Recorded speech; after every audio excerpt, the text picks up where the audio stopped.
Welcome to JTV. Once upon a time in Timbuktu.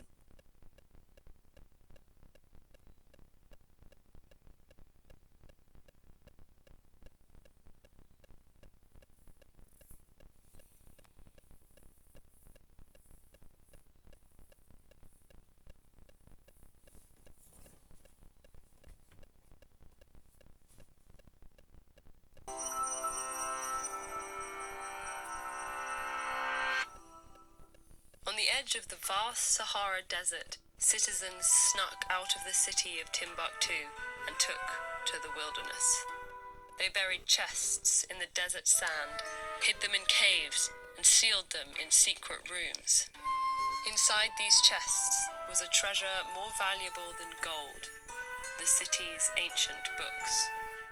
Founded around 1100 CE in what is now Mali, the city of Timbuktu started out as an unremarkable trading post, but its unique location soon changed that.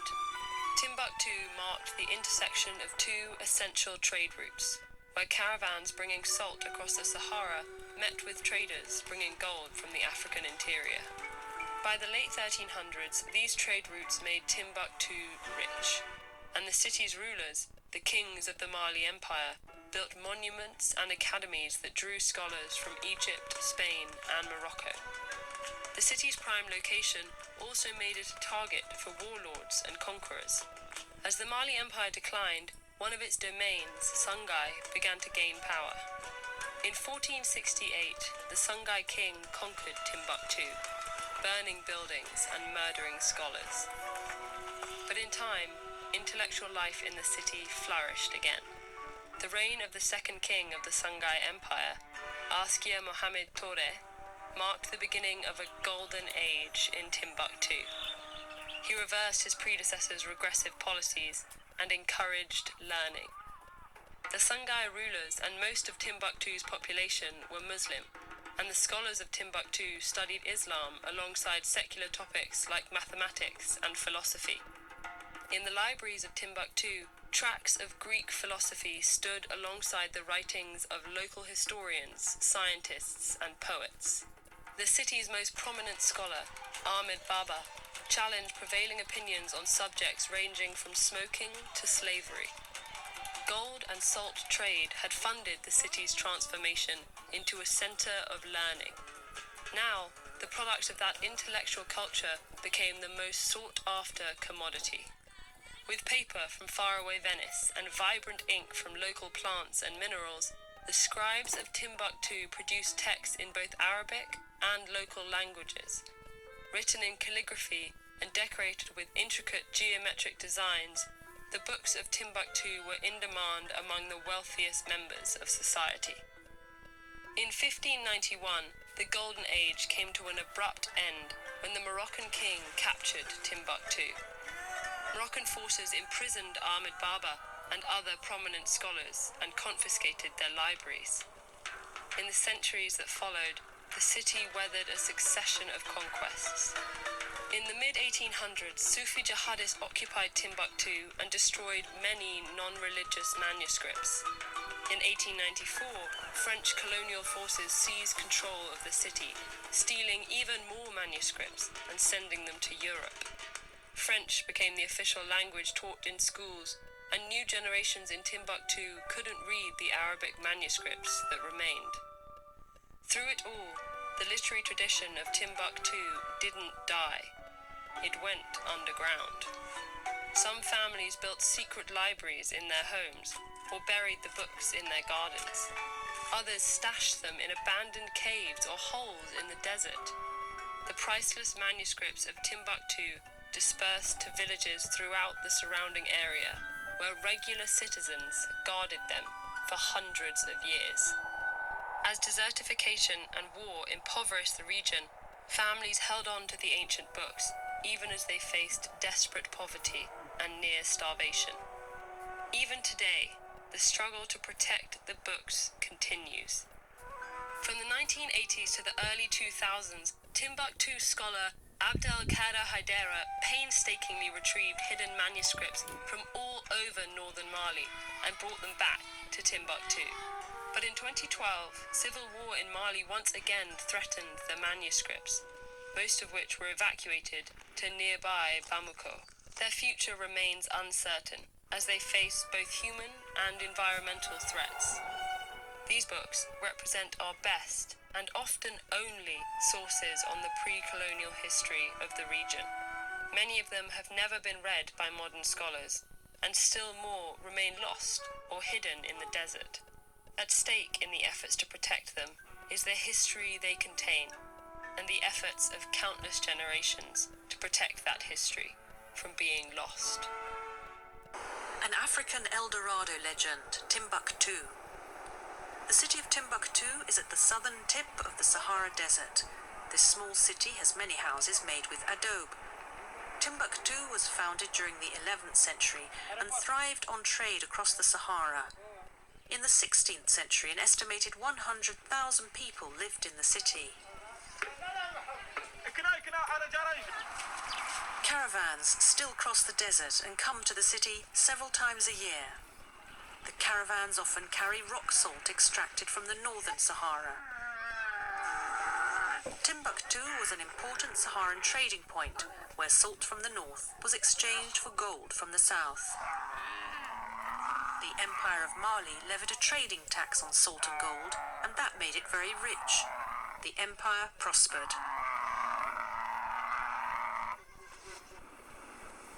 And Timbuktu was believed to be a city of gold. The legend began when Kankan Musa, the emperor during Mali's heyday, spent huge amounts of gold as he travelled through many cities on his way to Mecca. Many explorers headed to Timbuktu to find their fortune. However, they were to discover that the town only traded in gold, and it was not found naturally there. In the mid-15th century, the Songhai Empire captured the town. Askia was the last emperor of the Songhai Empire and built many mosques and schools in Timbuktu. The city became known as a major centre for religious and academic learning in Africa. Sankore Mosque is one of the important sites in Timbuktu.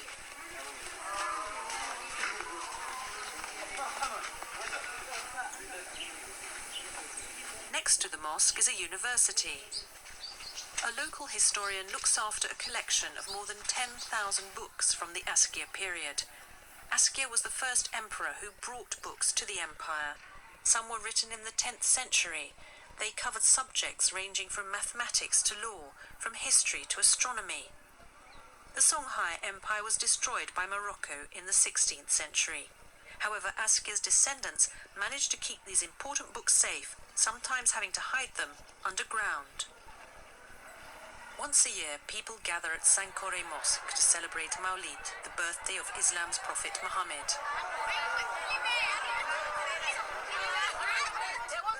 The lively festival recreates the atmosphere when the city was at the height of its glory.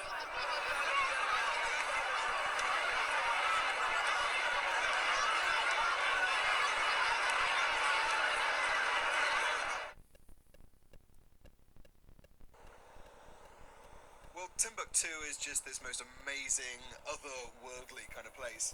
We were blown away by it when we first arrived. Even the name is sort of mythical. Timbuktu, the idea of a place that's such a very long way from anywhere else. It used to be on the tourist trail for the more adventurous travellers, and it's hardly surprising when you see it. But that all stopped a few years ago when Islamic extremists took over the city and imposed Sharia law, and then they tried to destroy priceless manuscripts that the ancient Turek families had kept for generations, for centuries.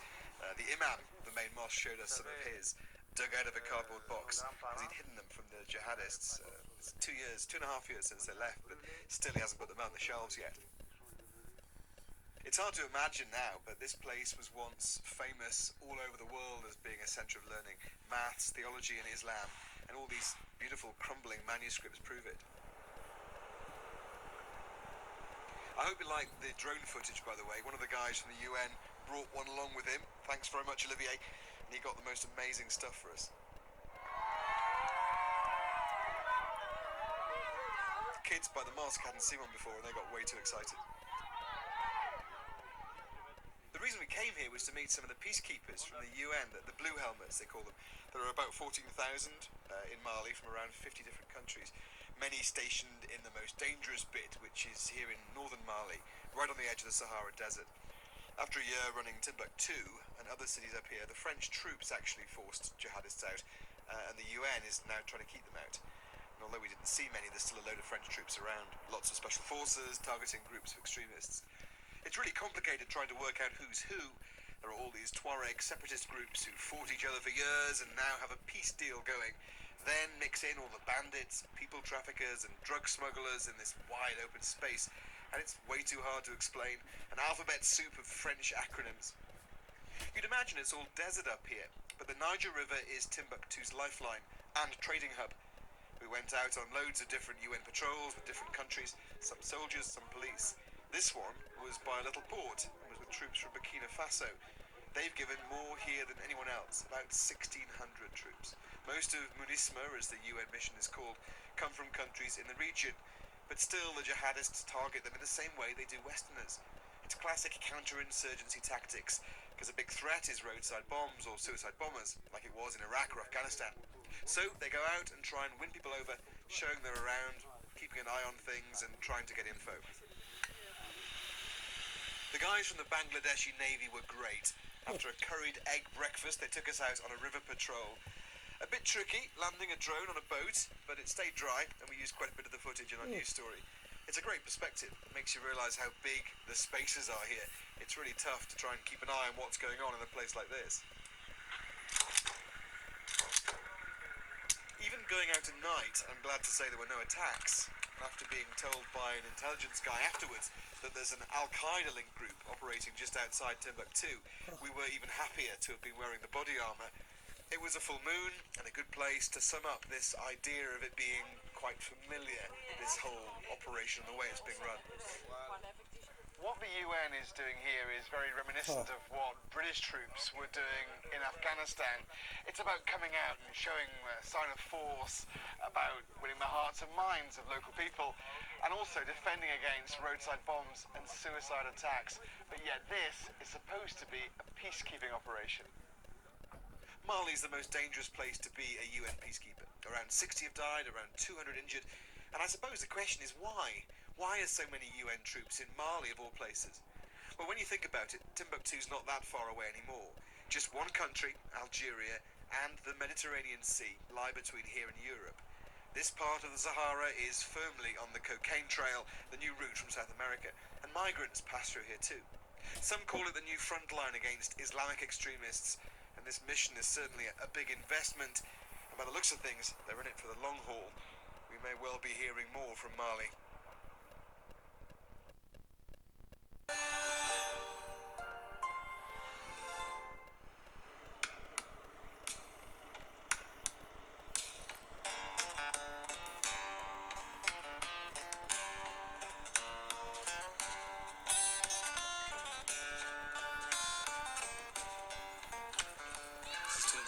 kadam kam bahantumo ja I wona jeke terediga na ijente la saltere hantumo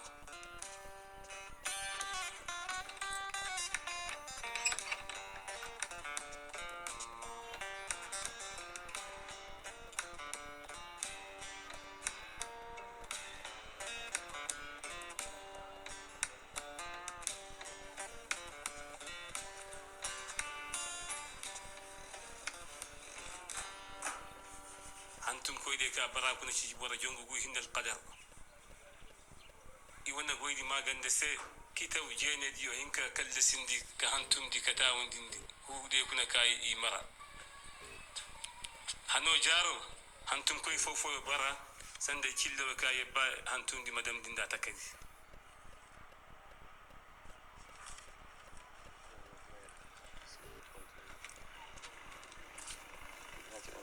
papier pour ne pas mélanger la page.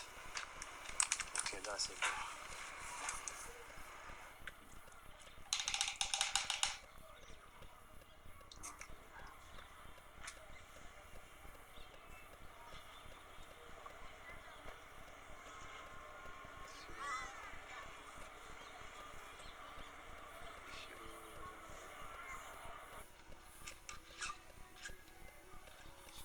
antum di shima kata wandi kitab jene dio hari ma inka kalla sindi al waqti di kuna ka gataka ya hinsa mo antum ka inka nerandi ka ashil qasaid yo da haya ka antum di shiri bene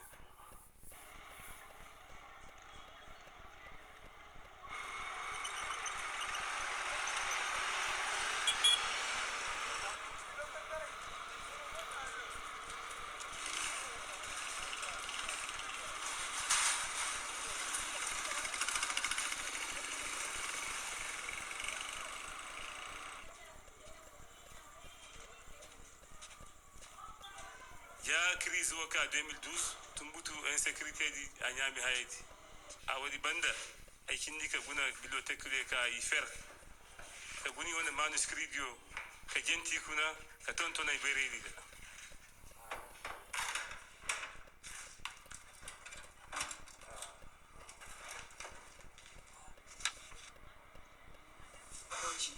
جامعة مناف السوداني. Tout est bien organisé. Trace.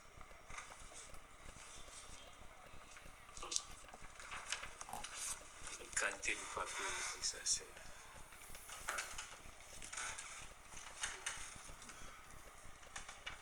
Ok.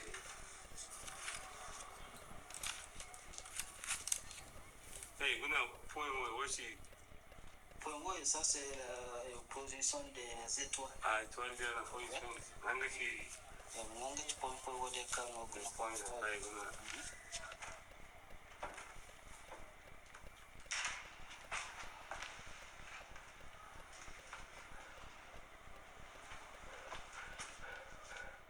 Mais il n'y a pas un manuscrit juste qui parle sur la calligraphie. Sur la calligraphie. Ah, d'accord. On peut trouver, tu penses on peut trouver où? Ah, peut-être ça va dans d'autres bibliothèques. Il y a plusieurs. C'est sûr qu'on n'a pas. Faut bien fouiller. Faut voir en bas là. Il y a un autre qui est en bas. Qu'est-ce qu'il dit?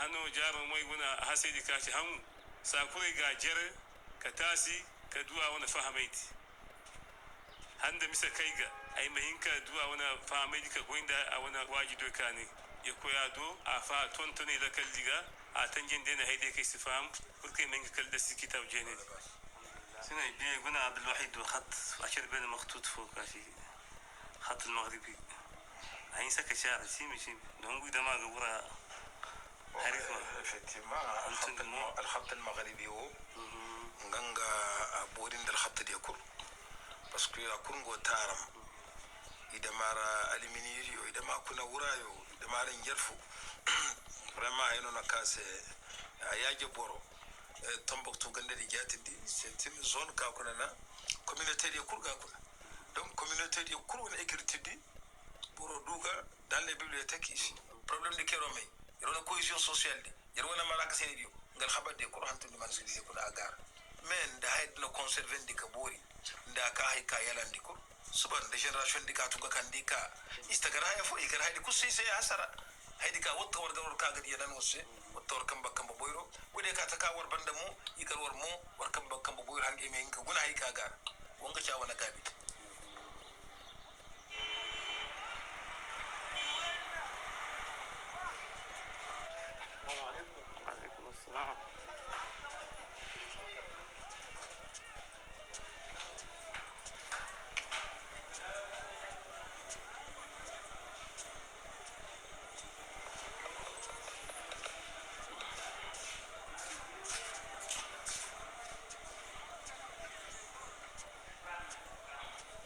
bai guna sire kanan kara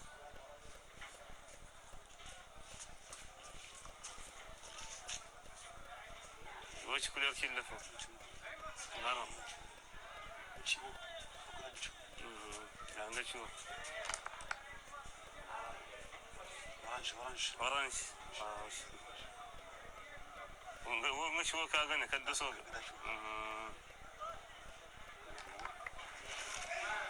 لا afogana lecho ikoro hima ses afo hinka hinka wai ha wannan dai iti mendi ga jongo ko mai makular kongo shindi okay inda boy abuk yari mo boy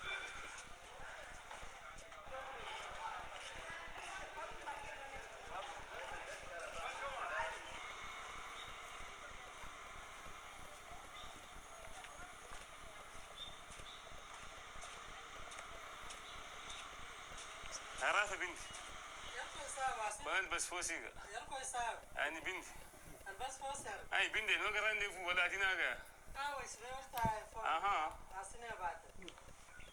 الو عليكم السلام كيف الحال؟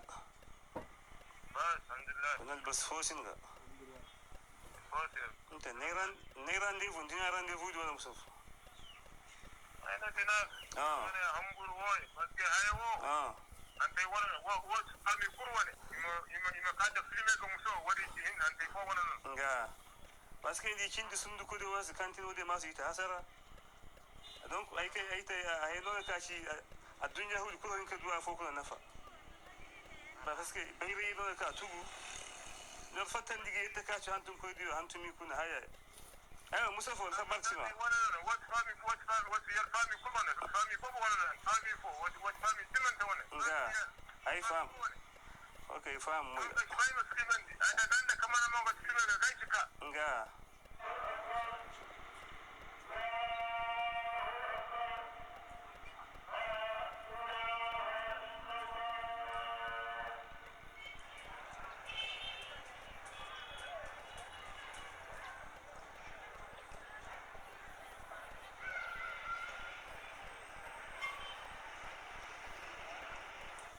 Kata fuero. Kata da ziyara بسم الله. الحمد لله. نمشي ببلوتيك الأكل. وين بسم الله الرحمن الرحيم.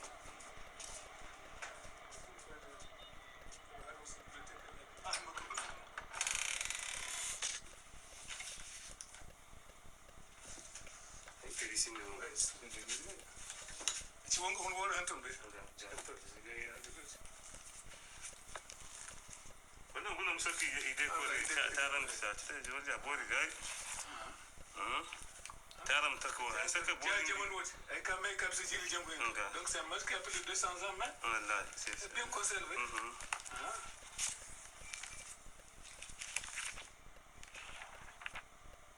Moi, je style for style Sudan. Style Sudan, style Sudan ya bori gai. Parce que wannan shawari ta kadi ya rasu.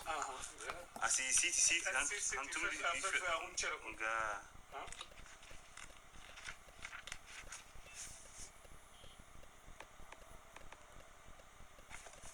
yaro mai ne ko kuna manga chama kita jambe tachi.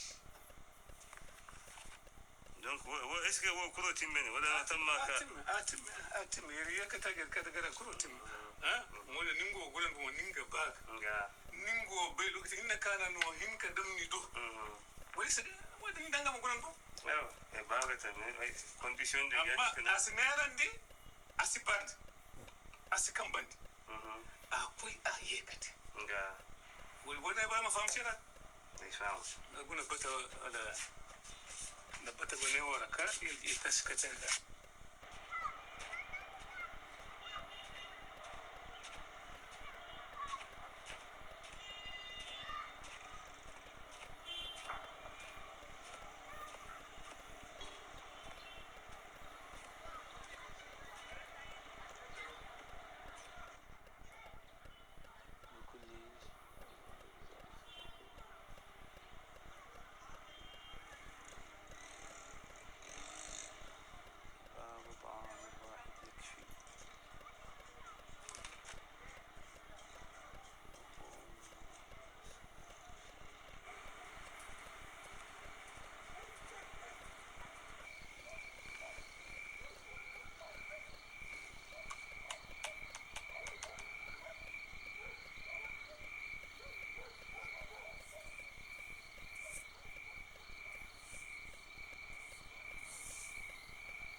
Once upon a time in Timbuktu. JTV. Thank you for watching.